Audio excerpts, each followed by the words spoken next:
Okay, welcome to another video from Dr. Lock. We're going to unbox this key machine here, which is the SEC9, as you can see. And as you can see, it's in the box here. So I'm going to take you through and see what we've got here. Have a little bit of paperwork, certification, all that sort of stuff. Put that there. The bubble wrap, put that there. Now this is the complete kit, so it came with all the jaws and extra cutters and things like that. First out of the box, a nice brush, paintbrush, clean it down. Extra cutters. This one's been ordered with extra cutters, and of course the tool, so you can put your new clamps in.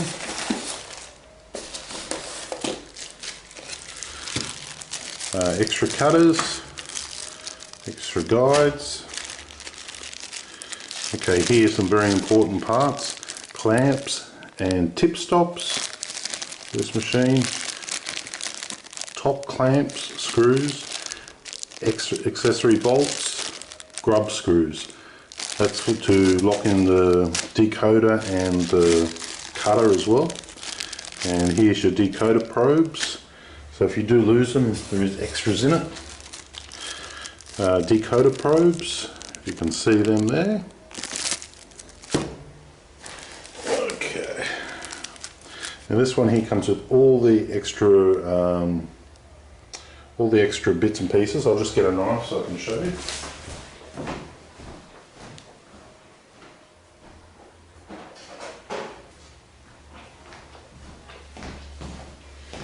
Okay.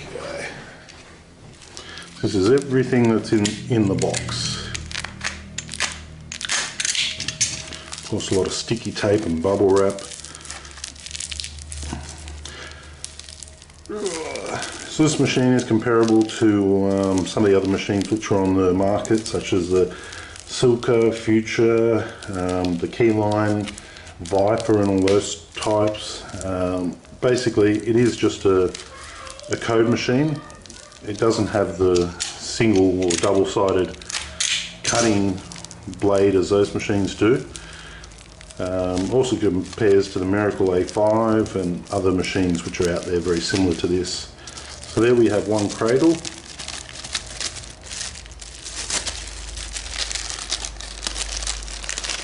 Okay, finally got it out.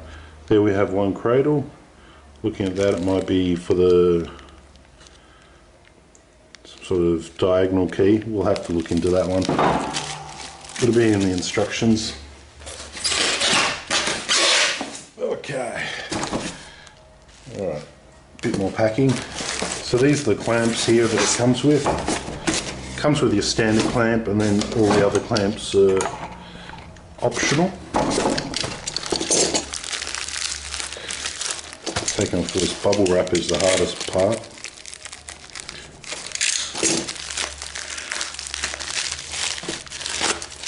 Okay, so this one here is for cutting dimple keys, and it looks like some sort of star key as well. Looks like a standard cradle. Multiple ways to clamp there. Slides in, nicely built, anodized handle. It's quite good.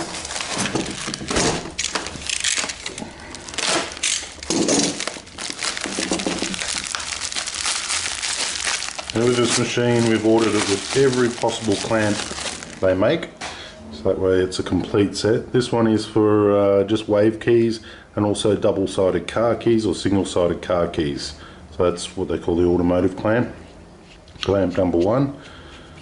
And of course some of those parts there are for holding the key for the double-sided, and also lining up where we're going to be cutting our first wave key.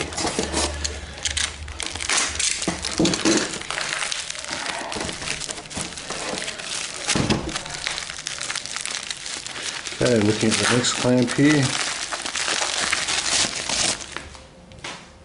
Okay, this clamp for single or double-sided keys has some sort of tip stop there, as you can see. So shoulder stop, and tip stop at the end. Nicely made, nice handle. Once again a slide on there. The machining and the quality seems to be quite good.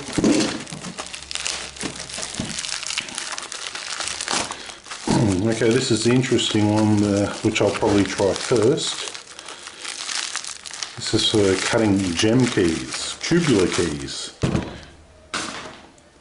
Although it looks a little barbaric with this top screw-on thread here, it's for tubular keys, as you can see by the instructions. Spring loaded there, clamp it in, and we just need to find out how to center it and things like that, which I'll read the instructions for. Benefit of this one is that it allows you to cut bigger shaped headed keys. So if you have a tubular key which has a larger shaped head than normal and you can't use a normal machine, this one should be able to do it because it allows more room there. And once again the slide, they come slightly oiled as well, which is good. No rust and things.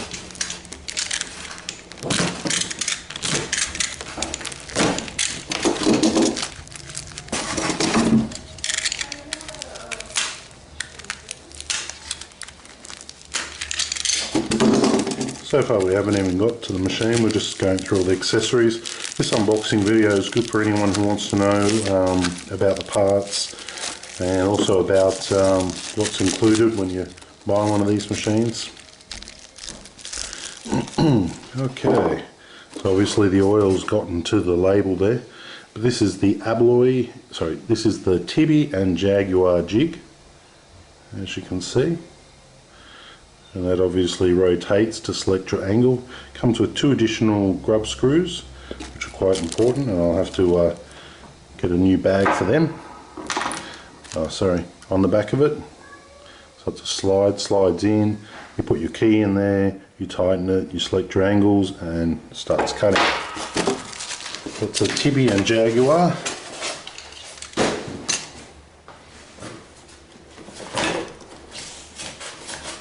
Okay, there's a lot of paperwork here with this machine. Not sure if they used it for padding or... Okay, so on top was the manual in English. I have the manual here in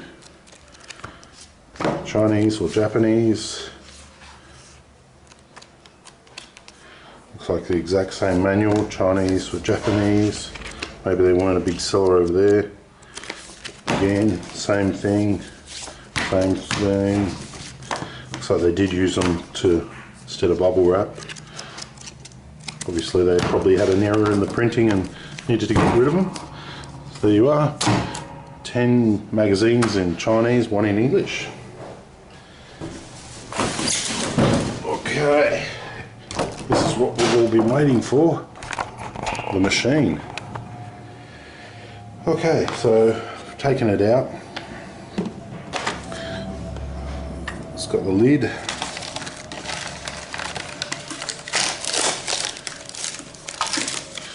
First things first, let's read the instructions. Caution, this machine allows cutting and duplicating metal keys only.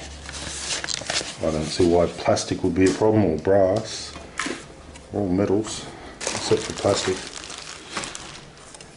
In actual fact, I don't know what other type of key you would be cutting, which would be less than metal. Okay, so you have a power pack. Comes with the Australian connection, standard kettle or computer plug there.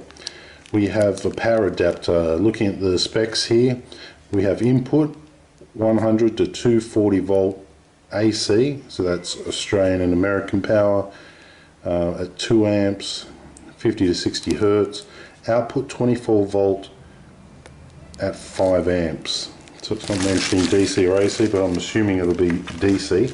So it'll be AC to DC power converter. Let's look at the back of it and just see how we're going here. Okay, so on the back here, I'm looking at 24 volt, sorry, DC 24 volt, 5 amp.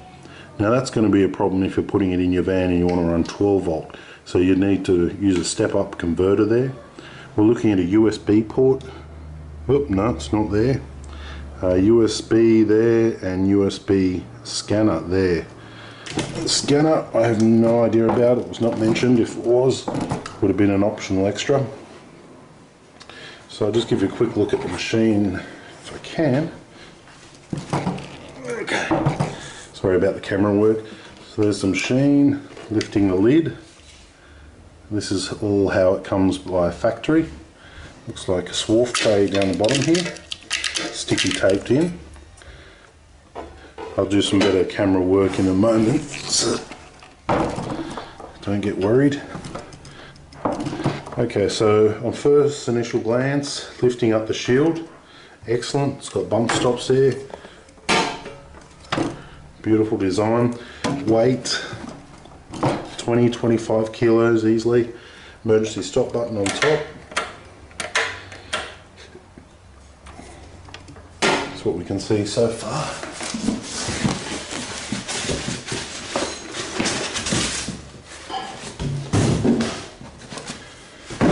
Oh, and one more manual included in Chinese. Okay, so I'm going to show you all four sides of this machine here. As you can see, quite nice, solid. This side too. No brackets for installation in a car, so that would need to be something that can be modified. Having a look at all the screws around the side, it wouldn't be much to get a simple bracket coming off it and reusing maybe a longer screw to keep it in there. Now you have the touch screen on top, which is very similar to some of the Miracle machines and all the rest. I wouldn't be surprised if it is the same as the Miracle machine. Difference is this one isn't 13 to 14,000 US. Looking underneath, nothing really underneath. Okay, so that's the machine.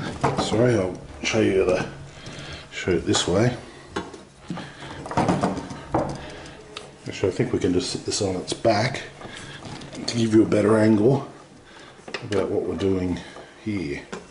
Okay, so we're lifting the lid now. Okay, I can see an LED strip here. I can see my tracer probe. I can see my cutter probe.